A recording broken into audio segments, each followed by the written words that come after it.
verdict. As it does not express an opinion, it cannot be refuted or confounded. The Buddhist position is the same for the other difficult questions. See traits, are dharmas finite, infinite, both finite and infinite, neither finite nor infinite? Does the Tathagata exist after death? Does he not exist after death? Does he exist and not exist after death? Is it false that he exists and does not exist after death? Is the vital principle the same thing as the body? Is the vital principle different from the body? All of that is futile. The Bodhisattva also considers as wrong all the theories relating to the 62 views. He avoids them all. He believes in the pure unalterable nature of the Buddhadharma. His mind is free of regret and functioning. This is what is called dharmic santi. Furthermore, existence and non-existence are two extremes. If one considers dharmas at the time of their arising and of the duration, one has the view of existence. If one considers dharmas at the time of their aging and their cessation, one has the view of non-existence. Beings of the threefold world are often attached to these two views, but these two concepts are wrong and unreal. If existence really existed, there would be no non-existence. Why? To no longer be after having been is to undergo destruction. Akadapatana. Such a destruction is impossible. Furthermore, all dharmas are said to exist by reason of the complex of names and conventions. This is why dharmas coming from the complex of names and conventions do not exist. Question. Although dharmas coming from names and conventions do not exist, the complex of names and conventions itself does exist. Answer. If there were no dharmas, for what would names and conventions be united? There are no names or conventions either.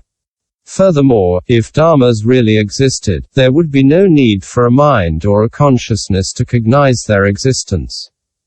If a mind and a consciousness are needed to cognize their existence, they do not exist. Thus, the solidity of earth is cognized by the body organ and the body consciousness. But if there were no body organ or body consciousness to cognize it, there would be no solidity. Question. Whether the body organ and the body consciousness cognize it or not, the earth is always characterized by solidity.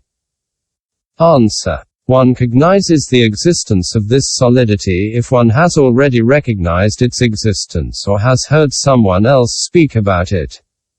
But if one did not know it beforehand or if one has not heard speak of it, there would be no solidity. Furthermore, if the earth were always solid, it would never lose this characteristic. But, like solidified butter, wax or vegetable gum, earth can become liquid and lose its characteristic of solidity.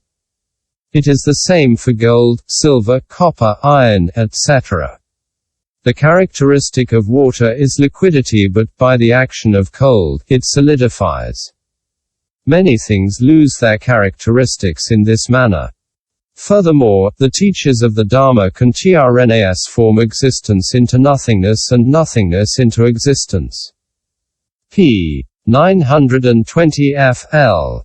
10-11. Saints and great meditators can change earth into water and water into earth. All these dharmas are transformable, as has been said in regard to the 10 views as totality. Furthermore, this view of existence arises from desire, hatred, delusion, the bonds or disputes. Now any position that gives rise to desire, hatred, etc. is foreign to the Buddhadharma. Why? Because the Buddhadharma, by its very nature, is good and pure. Therefore this view of existence is false. Furthermore, all dharmas are grouped into two categories. I. Material dharmas, and E. Non-material dharmas. Material dharmas can be divided down to the subtle atom and endless dispersion, as we have seen in regard to the refutation of the gift given in the chapter on danaparamita, see above, p. 729 f. Non-material dharmas are not cognized by the 5 faculties. Therefore it is by means of considering the moment of birth, duration, destruction of the mind that we know that the mind is composed of parts. Since it consists of parts, it is transitory. Being transitory, it is empty. Being empty, it is non-existent. In the time of a finger snap, there are 60 moments. In each ksana, the mind is born and ceases. But as it arises in a series, we know that this is a mind of desire, that, a mind of anger, or a mind of delusion, a mind of faith, or a pure mind of wisdom or rapture. The ascetic considers the arising and cessation of the mind to be like a water torrent or the flame of a lamp. This is called crossing the threshold of knowledge of emptiness. Why? If the mind arises in one moment and perishes in another moment, this mind would be eternal. Why is that? Because it would be escaping from destruction during a short instant. Now, if it escaped destruction even for a moment, it would be free of destruction forever. Besides, the Buddha said that the conditioned has 3 characteristics: birth, duration and destruction. If its arising lasted for one brief instant, it would be free of destruction and would not be a conditioned dharma. If the arising, duration and cessation of the mind occupied altogether only a single moment, why does arising of necessity precede cessation? Could it not just as well follow it?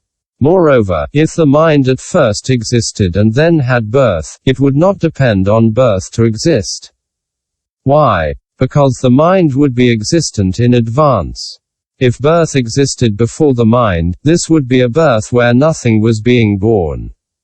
Finally, birth and cessation are opposed to each other by nature. If there is birth, there cannot be cessation. At the moment of cessation there cannot be arising. Consequently, they do not exist at the same moment, or at different moments. Therefore there is no arising. If there is no arising, there is no duration or cessation. If there is no duration or cessation, there is no mental dharma. If there is no mental dharma, there is no dharma dissociated from the mind.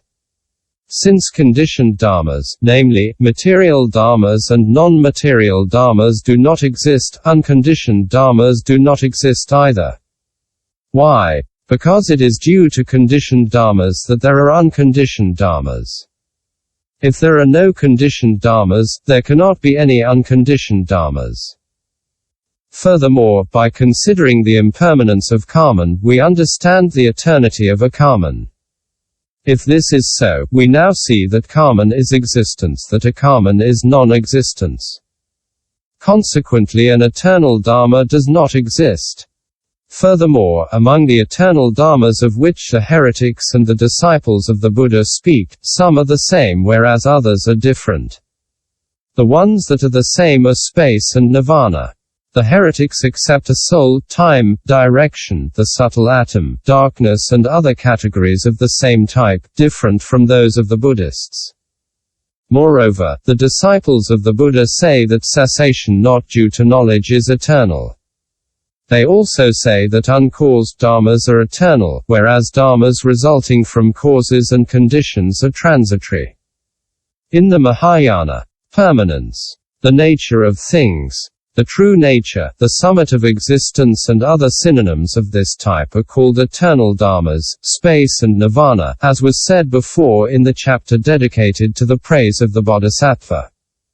In regard to the soul, time, direction and the subtle atom of the heretics, see also what has been said above. This is why we cannot speak of the existence of dharmas.